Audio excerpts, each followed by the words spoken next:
Գործադիրը հավանության արժանացրեց Հայաստանի Հանրապետության կառավարության ծրագրի 2024 թվականի կատարման ընթացքի և արդյունքների մասին նախագիծը, այն կներկայացվի ազգային ժողովի քննարկմանը ևս։ Զեկույցը ներառում է կառավարության ծրագրի կատարման վերաբերյալ արդյունքային և թվային ցուցանիշներ, որոնք ներկայացված են հետևյալ բլոկերով. նախաբան, արտաքին քաղաքականություն, պաշտպանություն, տնտեսություն, ենթակառուցվածքների զարգացում, մարդկային կապիտալի զարգացում, իրավունք և արդարադատություն, ինստիտուցիոնալ զարգացում։ Վարչապետ Նիկոլ Փաշինյանն էլ տեղին համարեց մեջբերել վիճակագրական կոմիտեի հրապարակած վերջին տվյալները։ 2024 թվականին Հայաստանի Հանրապետությունում արձանագրվել է 5.9% իրական աճ ՀՆԱ-ի կամ տնտեսական աճ։ Դուք հիշում եք իհարկե, որ 2021 թվականի խորհրդարանական ընտրություններում մենք մեր սահմանած նպատակադրումը եղել է տարեկան միջինում 7% տնտեսական աճ ապահովելը, 2021 թվականին ապահովել է 5.8% տնտեսական աճ, 22 թվականին 12.6% տնտեսական աճ, 23 թվականին 8.3% տնտեսական աճ, հետևաբար մեր նպատակային ցուցանիշը տարեկան միջին 7% տնտեսական աճ ապահովված է։ Հայաստանի Հանրապետության վարչապետի խոսքով 2025 թվականի հունվարին Հայաստանում միջին աշխատավարձը կազմել է ավելի քան 300,000 դրամ, որը 2018 թվականի հունվարի նկատմամբ 127,000 դրամով կամ 74%-ով ավելի է։ 2018 թվականից ի վեր Հայաստանում ստեղծվել է ավելի քան 203,000 աշխատատեղ, որը կարծում եմ արդեն ինքը որպես բացարձակ թիվ եւ որպես տոկոսային աճ շատ էական է, բայց ուզում եմ ընդգծել, որ 24 թվականի աշխատատեղերը 37,882-ով կամ 5.2%-ով ավել են նաեւ 2023 թվականից, այսինքն այդ դինամիկան տարեստարի աճի ավելանում է։ Գործադիրի ղեկավարը վստահեցրեց Հայաստանի Հանրապետությունը շարունակում է գտնվել կայուն տնտեսական զարգացման ճանապարհին։ Գնաճը 18 թվականի նկատմամբ եղել է 25.3%։ Այսինքն մեր մոտ աշխատավարձի աճը մոտավորապես 40%-ով ավելի է, քան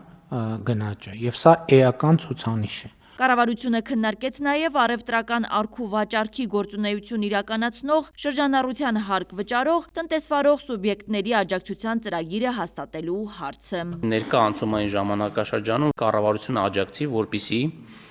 շրջանառության հարկ վճարողները կարողանան ցածր հարկային բեռի միջավայրում իրացնել նախկինում առանց փաստաթղթերի ձեռք բերված ապրանքները, եւ շրջանառության հարկ վճարողները 25 թվականի հունվարի 1-ի դրությամբ արկա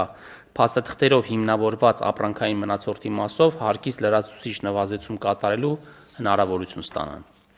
Այս համատեքստում շատ կարևոր է, որպեսզի շրջանառության հարկ վճարողները օգտագործելով կառավարության աջակցության այս անցումային ժամանակահատվածը իրենց ձեռնարկատիրական գործունեության մոդելը վերանայեն այնպես, որ 2025 թվականի հուլիսի 1-ից հետո ձեռքբերումները եւ այլ ծախսերը կատարեն առավելապես փաստաթղթավորմամբ, որի պարագայում ոչ միայն հարկային բեռի բարձրացում չի լինի, այլ նաեւ կարող է լինել հարկային բեռի նվազեցում։ Աջակցությունը կտրամադրվի 2025 թվականի առաջին եւ երկրորդ եռամսյակների համար, ասաց նախարարը, նշելով հարկատուներին տրամադրվող աջակցության չափը։ Ծրագրի շրջանակներում աջակցությունը տրամադրվելու է հետեւյալ չափերով. Եռամսյակի արդյունքներով հաշվարկված շրջանառության հարկի գումարի եւ նույն ժամանակաշրջանում այդ գործունեության մասով իրացման շրջանառության 5%-ը կազմող գումարի դրական տարբերության չափով։ Եռամսյակի արդյունքներով հաշվարկված շրջանառության հարկի գումարի եւ նույն ժամանակաշրջանում այդ գործունեության մասով ձևավորվող իրացման շրջանառության 1.5%-ը կազմող գումարի դրական տարբերության չափով,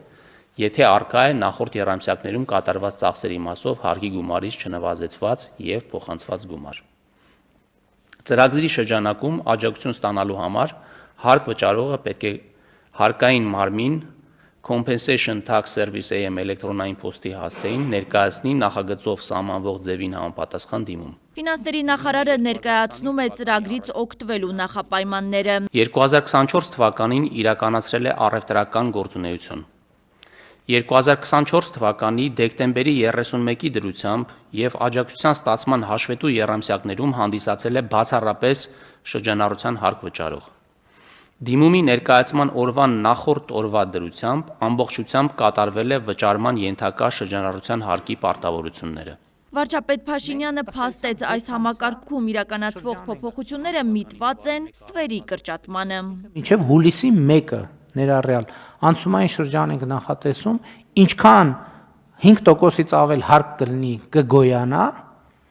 մենք այդ ամբողջ գումարը կվերադարձնենք տնտեսվարողներին։ Փաշինյանը խոստովանեց մարդկանց մտահոգությունների կողքով անտարբեր անցնել հնարավոր չէ։ Կառավարությունը մտածել է այն ընդունելի եղանակը, որով եւ քաղաքականությունը պետք է արձանագրել եւ քաղաքականությունը ներդնել, դարձնելով իրականություն։ Հասմիկ Ֆահրադյան, Արմալուր։